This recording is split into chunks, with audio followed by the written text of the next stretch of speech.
कलाम मुक़द्दस में से अहद अतीक में से यानी पुराने अहकामों में से सैमुएल की दूसरी किताब उसका 9वां बाब और उसकी 13 आयात के कलाम में से अपनी रहनुमाई के लिए सुनेंगे।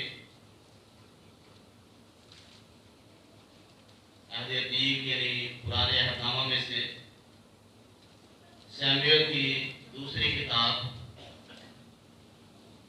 उसका 9वां बाब और उसकी 13 आयात यानी पूरा बाब जो है वो कलाम मुक़द्दस में से आज की दोपहर अपनी रहनुमाई के लिए सुनेंगे। कलाम मुक़द्दस में इस तरह से लिखा है, फिर दाऊद ने कहा, क्या साउल के घराने में से कोई बाकी है जिस पर मैं यूनतन की खातिर मेहरबानी करूं? और साउल के घराने का एक खादम बनाम ज़िबा था, उसे दाऊद के पास बुला लाए। बादशाह ने उससे कहा, क्या तू ज़िबा है? उसने कहा, हाँ, तेरा बंदा वही है। तब बादशाह ने उससे कहा, क्या साउल के घराने में से कोई नहीं रहा ताकि मैं उस पर खुदा की सी मेहरबानी करूं? ज़िबा ने बादशाह से कहा, यूनतन का एक बेटा रह गया है जो लंगड़ा है। तब बादशाह ने उससे पूछा, वो कहाँ है? ज़िबा ने बादशाह को जवाब दिया, देख, वो लोदबार में अमीएल के बेटे मकीर के घर में है। दाऊद बादशाह ने लोग भेजकर लोदबार से अमीएल के बेटे मकीर के घर से उसे बुलवा लिया। और साउल के बेटे यूनतन का बेटा मफीबोशत दाऊद के पास आया और उसने मुंह के बल गिरकर सजदा किया। तब दाऊद ने कहा, मफीबोशत? उसने जवाब दिया, तेरा बंदा हाजिर है।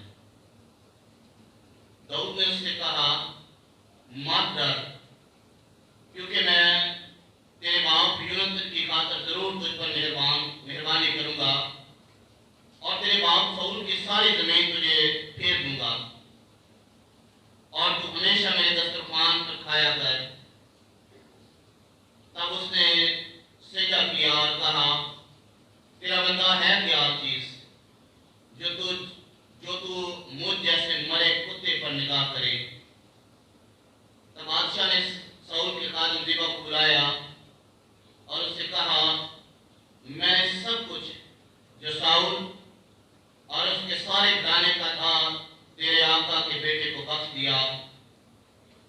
सो तू अपने बेटों और नौकरों समेत जमीन को उसकी तरफ से जोत कर पैदावार को ले आया कर, ताकि तेरे आका के बेटे के खाने को रोटी हो। पर मफीबोशत जो तेरे आका का बेटा है, मेरे दस्तरखान पर हमेशा खाना खाएगा। और ज़िबा के 15 बेटे और 20 नौकर थे।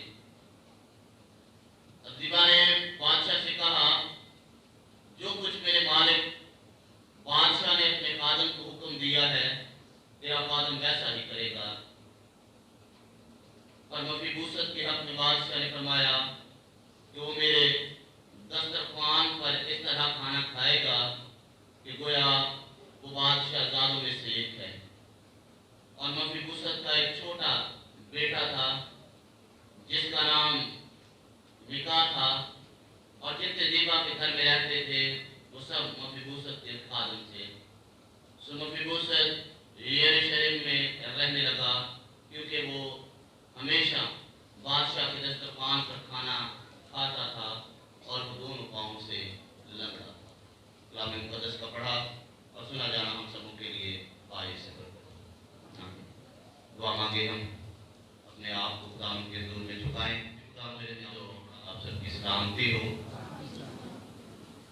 खुदावंद अपने खुदा का एक दफ़ा फिर शुक्र अदा करते हैं कि उसने एक हफ्ते के बाद हमें अपने पास आने का मौका दिया और एक महीने के बाद अपनी पाक मेज़ के पास आने का मौका दिया ताकि हम खुदावंद अपने खुदा के हुक्म की फरमाबरदारी करें। लिखा है कि मेरी यादगारी के लिए ऐसा ही है। आज जिस वक्त आप सबके सामने कलाम मुक़द्दस का हिस्सा पढ़ा गया, इसमें से जो मज़मून जिसके बारे में हम सीखेंगे वो है मफीबूसत। शायद मैं इसके बारे में पहले भी बयान कर चुका हूँ। मफीबूसत और दाऊद की शाही मेज़, आज की दोपहर हमारा मज़मून होगा वो है मफीबूसत और दाऊद की शाही मेज़। आप में से बहुत सारे खानदान, बहुत सारी जिंदगियां जो है वो साउल को जानती होंगी।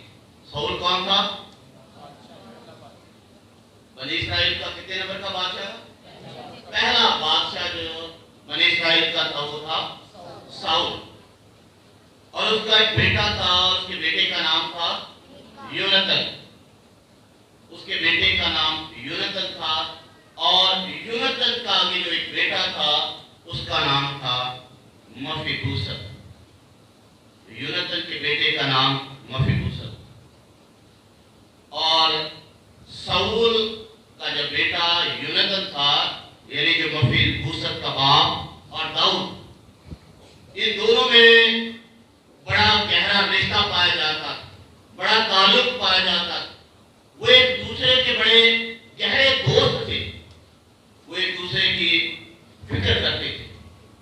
अगर आप इस कहानी को पढ़ें तो आपको इस बात का अंदाजा होगा कि जब साउल दाऊद को मार देना चाहता था तो उसने अपने योनातन ने अपने बाप की दुश्मनी ले ली, लेकिन अपने दोस्त दाऊद को बचाने की हर मुमकिन कोशिश की। वो उसको बचाने की कोशिश करता है, किसी ना किसी तरह इसकी जिंदगी जो है वो बच जाए। इससे पहले कि हम आगे बढ़े, मैं मफीबूसत के बारे में थोड़ा सा आपको तारुफ करवाना चाहूंगा। मफीबूसत कौन था? शमूएल की दूसरी किताब, उसका 4वां बाब और उसकी 4थी आयत को देखिए आप। शमूएल की दूसरी किताब, उसका 4वां बाब, उसकी 4थी आयत में लिखा है, और साउल के बेटे योनातन का एक लंगड़ा बेटा था। जब साउल और योनातन की खबर यज्रेल से पहुंची तो वो 5 वर्ष का था। सो उसकी दाया उसको उठाकर भागी, और उसने जो भागने में जल्दी की तो ऐसा हुआ कि वो गिर पड़ा और लंगड़ा हो गया। उसका नाम मफीबूसत। मफीबूसत 5 साल का बच्चा था और फलस्तीन कौम ने साउल और योनातन, उनकी मुमलकत पर जो है वो हमला किया, और जो उसकी दाया थी, जो उसकी केयर टेकर थी, जो उसकी पालने वाली थी, वो उसने जल्दी जल्दी से मफीबूसत को उठाया और भागने की कोशिश की ताकि मैं इसको बचा सकूं। और जब उसने जल्दी जल्दी भागने की कोशिश की तो बच्चा मफीबूसत जो 5 साल का था उसकी गोद में से गिर पड़ा। गिरने के बाद उस पर असर क्या हुआ? वो लंगड़ा हो गया। लिखा है वो गिर पड़ा और लंगड़ा हो गया, और उसका नाम मफीबूसत था। और ये लंगड़ा एक टांग से या एक पांव से नहीं था, बल्कि दोनों से था। आप मेरे साथ वही वाला जो आप सबके सामने पहले तिलावत किया गया है, इसी किताब की, शमूएल की दूसरी किताब, उसका 9वां बाब और उसकी 13वीं यानी आखिरी आयत जो है वो पढ़े। लिखा है 13वीं आयत में, सो मफीबूसत यरूशलेम में रहने लगा क्योंकि वो हमेशा बादशाह के दस्तरखान पर खाना खाता था और वो दोनों पांवों से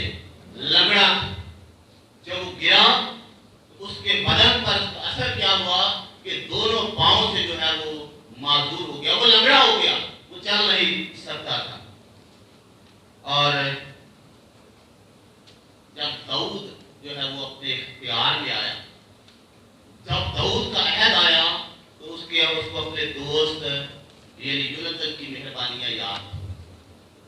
उसने अपने अहद में आकर उसने अपने जब उसका दौरा था तो उसने कहा, पहली आयत में लिखा, फिर दाऊद ने कहा कि शाऊल के घराने में से कोई बाकी है जिस पर मैं यूनतन की खातिर मेहरबानी करूं।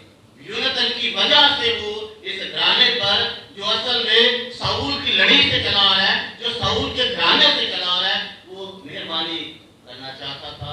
और वजह क्या थी? यूनतन जो उसकी जिंदगी को बचाने वाला था।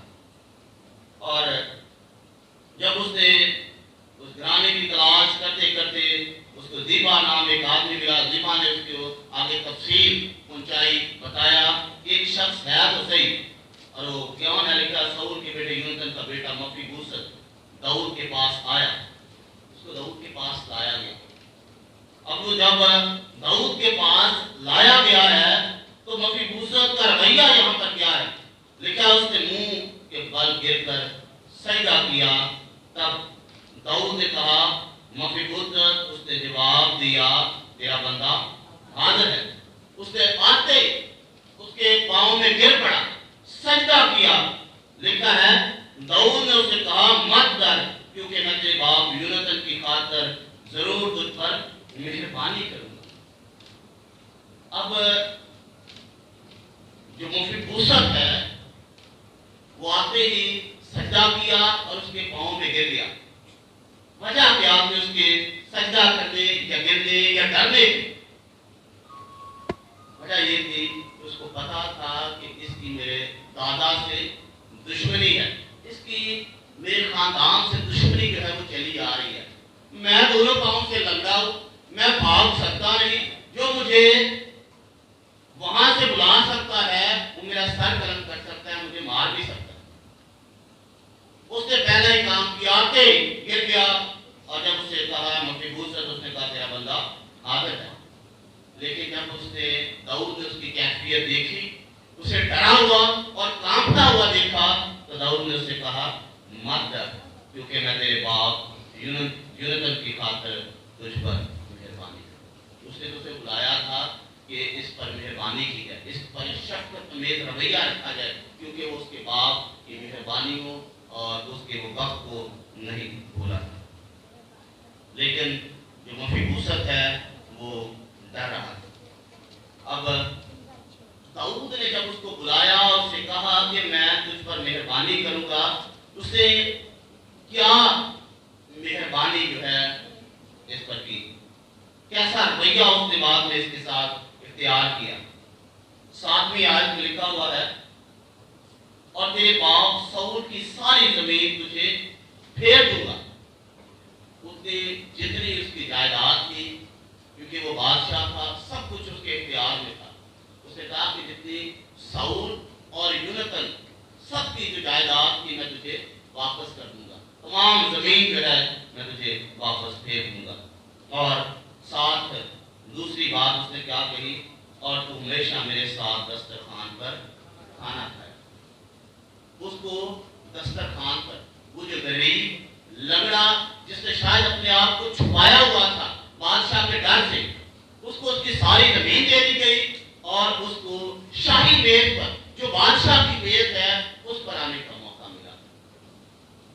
और साथ ही 11वीं आयत को देखें तो 11वीं आयत में हमें इस बात का जिक्र मिलता है। लिखा है, वो मेरे दस्तरखान पर इस तरह खाना खाएगा कि गोया वो बादशाह दादों में से एक है। वो डर कर कांपते हुए या खौफ के साथ वहां नहीं बैठेगा, झिझकते हुए वहां पर नहीं बैठेगा, किसी किस्म की उसका हेजिटेशन वहां पर बैठने में नहीं होगी, बल्कि उसको किस तरह से वहां पर बैठाया जाएगा जैसे ये है ही बादशाह दादों में से, बादशाहों की नस्ल में से है, और था भी तो हकीकत बादशाहों की नस्ल में ही थी। उसको ये मुकाम, ये रुतबा दिया गया। वजह क्या थी कि दाऊद को उसके बाप यूनतन की मेहरबानियां याद थी कि किस तरह उसने अपने निर्दोष को बचाया। किस तरह से उसने दाऊद को जो है वो बचाया, इसको आप थोड़ा सा पीछे जाकर देखें तो आप इसको अच्छे तौर पर समझ सकते हैं और जान सकते हैं। दाऊद उसे बुला रहा है, बचा रहा है, बेहतरीन रुतबा जो है वो उसको दे रहा है। लेकिन जब उसने सब कुछ ये कर दिया तो मफीबूसत ने क्या कहा? मफीबूसत का जवाब दिया। 8वीं आयत में लिखा है, तब उसने सजदा किया और कहा, तेरा बंदा है क्या चीज जो तुम मुझ जैसे मरे कुत्ते पर निगाह कर? उसने कहा कि मैं चीज क्या हूं, मेरी औकात क्या है, मेरी वैल्यू क्या है, मैं तो एक मरे कुत्ते के बराबर हूं, लेकिन तू मुझ पर अपने गलत की निगाह कर रहा है। खुदा उसे इज्जत दे रहा है दाऊद की बदौलत, खुदा उसे सरफराजी दे रहा है, और वो अपने आप को मरे हुए कुत्ते की माने जो है, जिसको बाहर फेंक आते हैं, जिससे लोग उसके पास से गुजरना नापसंद करते हैं, उसकी बदबू से कराहियत करते हैं, उसकी बदबू हमारे ज़हनों को जो है वो हमारे बुरा तासुर वो देती है। लेकिन वो अपने आप को इस तरह से पेश कर रहा है और खुदा उस पर मेहरबानी कर रहा है दाऊद की बदौलत। जब इस सारी बातों पर गौर करते हैं, आज इस अशारवानी की मेज के ताल्लुक से हम इस मजमून को क्यों सीख रहे हैं, क्यों इसको छेड़ा हुआ? हम भी गुनाहों में फंसे हुए थे, जकड़े हुए थे, मफलूज थे, लेकिन खुदा ने अपने बेटे की बदौलत हमारे मुर्दापन को, हमारे गुनाहों की वो जो दलदल जिसमें हम फंसते जा रहे थे, धंसते जा रहे थे, उसमें से हमें निकाला, और ये जो शाही मेज है, जो खुदावंद की मेज है, उसके पास आने का मौका बख्शा। हम अपनी जात में कुछ नहीं, हम तो गुनाह में थे। और खुदावंद का बंदा दाऊद कहता है, जब ज़बूर वो लिखता है तो वह कहता है, अगर तू हमारी बदियों को सामने लाए तो कौन तेरे हुजूर कायम रह सकता, कौन तेरे आगे खड़ा रह सकता है? पंजाबी में हम जब गाते हैं तो कैसे गाते हैं? जे तू साढ़े गुनाहां दा करे हिसाब, कौन जो तेरे सामने खड़ा हो सकता है? कौन तेरे सामने जो है वो खड़ा रह सकता है? कोई तेरे हुजूर खड़ा नहीं रह सकता। अगर तुम्हारे गुनाहों को, बदियों को हिसाब में लाए, और जो इसके दादा ने, मफीबूसत के दादा ने दाऊद के साथ की थी, अगर उनको हिसाब में लाता तो इसको मार डालता, कत्ल कर डालता, लेकिन उसने इसके साथ शफकत समेत रवैया रखा। लूका की इंजील उसका 22वां बाब देखें, लूका की इंजील उसका 22वां बाब 29वीं और 30वीं आयत लिखा है, और जैसे मेरे बाप ने मेरे लिए एक बादशाही मुकर्रर की है, मैं भी तुम्हारे लिए मुकर्रर करता हूँ, ताकि मेरी बादशाही में मेरी मेज पर खाओ पियो, बल्कि तुम तख्तों पर बैठकर इस्राएल की 12 कबीलों का इंसाफ करो। खुदावंद यीशु मसीह जो है यहाँ पर अपने शागिर्दों को, अपने पैरोकारों को, जो उसके साथ चलने वाले हैं, उनको कह रहे हैं कि मैंने भी तुम्हारे लिए एक बादशाही मुकर्रर की है, और तुम क्या करोगे? बादशाही में मेरी मेज पर खाओ और पियो। एक रुतबा, आला मुकाम को दिया जा रहा है। वो जो मुआशरे में जिनका कोई मुकाम नहीं था, मछलियां पकड़ने वाले, वो जो महसूल लेने वाले, जिनको लोग अच्छा समझते नहीं थे, बुरा समझते थे, लोग उनके साथ खाना पीना पसंद नहीं करते थे, खुदा उनको एक आला मुकाम दे रहा है कि तुम मेरी बादशाही में मेरे साथ रहोगे और शाही मेज पर खाओ पियोगे, बल्कि इस्राएल के 12 कबीलों का इंसाफ करो। और ये मुकाम न सिर्फ उनके लिए बल्कि आज मेरे और आपके लिए भी है, जो खुदा उनके साथ चलते हैं, उसकी पैरवी करते हैं। पतरस के नाम लिखा, तो पतरस का पहला खत नेहरनामा में से, पतरस का पहला खत उसका 2 बाब उसकी 9वीं आयत को आप देखें। पतरस का पहला लेकिन तुम एक बरगुज़ीदा नस्ल, शाही काहिनों का फिरका, मुकद्दस कौम और ऐसी उम्मत हो जो खुदा की खास मलकियत है, ताकि उसकी खूबियां जाहिर करो, जिसने तुम्हें तारीकी से अपनी अजीब रोशनी में बुलाया। ये खुदा मेरे और आपके लिए कह रहा है। जिस तरह मफीबूसत अपने आप में लंगड़ा था, मफलूज था, उसकी कोई वैल्यू नहीं थी, कोई कदर नहीं थी, वो अपने आप को छुपाता फिर रहा था, लेकिन खुदा ने उसे शाही मेज पर आने का फजल बख्श दिया। दाऊद को इस्तेमाल किया, यहाँ पर खुदा ने अपने बेटे यीशु मसीह को इस्तेमाल किया, ताकि हम जो है वो क्या बन सके, हम बन सके एक बरगुज़ीदा नस्ल, शाही काहिनों का फिरका, मुकद्दस कौम और ऐसी उम्मत जो खुदा की खास मलकियत, जिस पर खुदा का खास फजल है। और करना हमने क्या है, ताकि हम उसकी खूबियां जाहिर करें, जिसने तुम्हें तारीकी से अपनी अजीब रोशनी में बुलाया। खुदा के नाम को इज्जत और खिलाफ देने के लिए खुदा ने हमें बुलाया, लेकिन हम क्या करते हैं? जिस तरह मफीबूसत कहता है कि मैं चीज ही क्या हूं, मैं तो एक मरा हुआ कुत्ता हूं। वो अपने आप को पीछे कर रहा है, खुदा उसको आगे लेकर आ रहा है, दाऊद को इस्तेमाल करते हुए वो फिर उसके बावजूद अपने आप को पीछे कर रहा है। हम भी बहुत दफा क्या करते हैं, खुदा में मौका देता है हर महीने अपनी मेज के पास आने के लिए, हमारे काम नहीं खत्म होते, हम आते ही नहीं, या हम कहते हैं कि हमें सुलाएगी ही नहीं है कि हम खुदा की मेज पर आ सके, हमें नहीं आना चाहिए। हम ये कहते हैं, हमने अपनी वो गलतियां, वो गुनाह या खताएं वो नहीं करनी, बल्कि ये सोचते रहना कि हम इस काबिल नहीं है कि हम इसमें शरीक ना हो सके, बल्कि जरूरत इस बात की है कि हम अपने खताओं, गलतियों, बातों को दूर करें और इस यादगारी की रस्म में, उसके पाक बदन में और उसके खून में शरीक हो, जो हमारी जिंदगियों को यकसर तब्दील करने की कुदरत हमारे इख्तियार रखता है।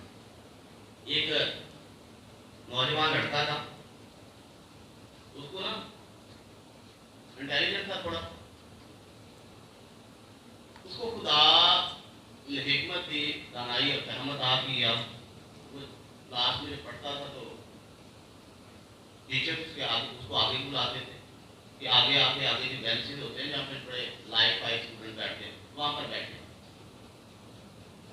बाकी सारे दोस्त जो थे वो नालायक थे, और उसने करना क्या है, जब टीचर ने बुलाना उससे एक आधी क्लास के लिए आगे आ जाना, बाकी में सारे दोस्त पीछे बैठे हुए, दिल ही नहीं लगना, टुकड़ा बस्ता फिर पीछे। टीचर ने फिर जब आनी क्लास फिर उसको कहना, फिर उसने पीछे चले जाना। एक दिन उसके घर वालों को बुला दिया गया, कहते कि हम आपके लड़के को आगे बैठा रही है, बाप पीछे जाता है। हमारा हाल भी यही है, खुदा हमें आगे बुला रहा है, खुदा हमें बरकत देना चाहता है, खुदा हमें अपनी मेज पर आने का मौका दे रहा है, लेकिन हम क्या कह रहे हैं, असि यार काम करना है, आज तो आ रहा साढ़े प्रोने आने, आज हमारे पास आएंगे, हम इस काबिल नहीं है कि हम इस मेज पर आ सके। हमने अपने आप को उस मेयार पर लेकर आना, खुदा हमें आगे देखना चाहता है, खुदा हमारी जिंदगियों को बाबरकत देखना चाहता है। क्यों? क्योंकि खुदा ने हमें इसीलिए बुलाया है। मफीबूसत को बुलाया गया, उसको जो वो छुपा हुआ था उसको बुला लिया गया ताकि खुदा उसको सरफराजी अता करे। अगर हम अपनी जिंदगियों को देखें तो कलाम मुकद्दस में लिखा है, हम जो है खुदा ने हमें भी बुलाया है। लिखा है कि खुदा ने हमें चुन लिया, लिखा तुमने मुझे नहीं बल्कि मैंने तुमको चुन लिया है। खुदा ने हमें चुन लिया है ताकि हम उसकी खूबियां जो है वो जाहिर करें। मफीबूसत अपने वजूद में क्या वो मुकम्मल इंसान था बदनी तौर पर? नहीं, दोनों पाँव से वो लंगड़ा, मफलूज, माजूर, जो शायद कुछ भी करने के काबिल नहीं था। और जनाब करंथस की कलीसिया के नाम लिखा गया पहला खत और उसका पहला बाब और उसकी 27वीं आयत को देखें तो लिखा है, बल्कि खुदा ने दुनिया के बेवकूफों को चुन लिया कि हकीमों को शर्मिंदा करे, और खुदा ने दुनिया के कमजोरों को चुन लिया कि जोरावरों को शर्मिंदा करे, और खुदा ने दुनिया के कमीनों और हकीरों को बल्कि बेवजूदों को चुन लिया कि मौजूदों को नेस्त करे। हम भी जो कोई वैल्यू नहीं थी हमारी, हम गुनाह में फंसे हुए थे, लेकिन खुदा ने हमें चुना कि हम उसके बेटे के साथ जिंदगी गुजार सके, हम इस मेज़ है, इस मेज़ के पास आ सके, उसके बहाए के बदन और उसके बहाए के खून और तोड़े के बदन में जो है वो शरीक हो सके। और जब वो उसकी मेज़ पर आता और मेज़ के ऊपर कुर्सी पर बैठता होगा, जब मेज़ पर बैठता होगा तो उसके मेज़ पर बैठ जाने से उसके दोनों पांव नजर आते होंगे? नहीं नजर आते होंगे। उसकी वो कमजोरी, उसका वो लगड़ापन, जब वो मेज़ पर आता तो सब लोगों के नजदीक जितने मेज़ पर बैठे होते थे, चाहे खानदान में थे, उनमें वो छुप जाता था। वो मेज़ उसकी कमी को, उसके लगड़ेपन को छुपा देता था। और जब हम खुदा यीशु मसीह की मेज़ के पास आते हैं तो खुदा हमारी तमाम गलतियों, हमारे तमाम गुनाहों को, अगर हम अच्छी नीयत के साथ आए कि हमने इससे बरकत पानी है, तो हमारी कमजोरियों को, हमारे गुनाहों और गलतियों को, चाहे वो जिस्मानी हो चाहे रूहानी हो, हमसे वो दूर कर देता है। और खुदा यीशु मसीह ने हमें इसीलिए बुलाया है कि हम बढ़े, आगे बढ़े, तरक्की करें। खुदा जिस तरह मफीबूसत पर मेहरबान था, दाऊद को इस्तेमाल किया, उसने अपने बेटे को भेजा ताकि हम बरकत पाए, हम सरफराजी पाए, हम पीछे को ना जाए उस नौजवान की तरह जिसको आगे आने का मौका मिलता लेकिन वो ज्यादा पीछे था। हमें भी खुदा आगे लेकर आना चाहता है। खुदा हमें बरकत पर बरकत देना चाहता है। खुदा हमें अपनी शाही मेज पर, ये शायद उस शाही मेज से भी बढ़कर है, उस पर आम दुनियावी खाना था, इस पर इलाही खुराक, इस पर वो खुराक है जो आसमान से मुहैया की गई। खुदा यीशु मसीह का खून और उसका तोड़ा गया बदन वो यहाँ पर मौजूद है। हम इसमें जब शरीक होंगे तो यकीनन हमारी जिंदगियां बरकत पाएंगी। हमें मफीबूसत की तरह वो रवैया अपनाने की जरूरत नहीं है कि खुदा हम पर मेहरबान हो और हम कहें कि हम मरे हुए कुत्ते की मानत है। बेशक हम थे, हमारी कोई वैल्यू नहीं थी, हम बेवजूद थे, लेकिन खुदा के फजल की बदौलत हम बढ़ते और तरक्की करते चले जाते। और शायबानी खुदा के फजल में हमें आगे बढ़ने और उसकी बरकतों को रिसीव करने का बहुत ही अच्छा और कीमती मौका फराहम करती है। नाम इस कलाम के वसीला से मुझे और आप सबको बड़ी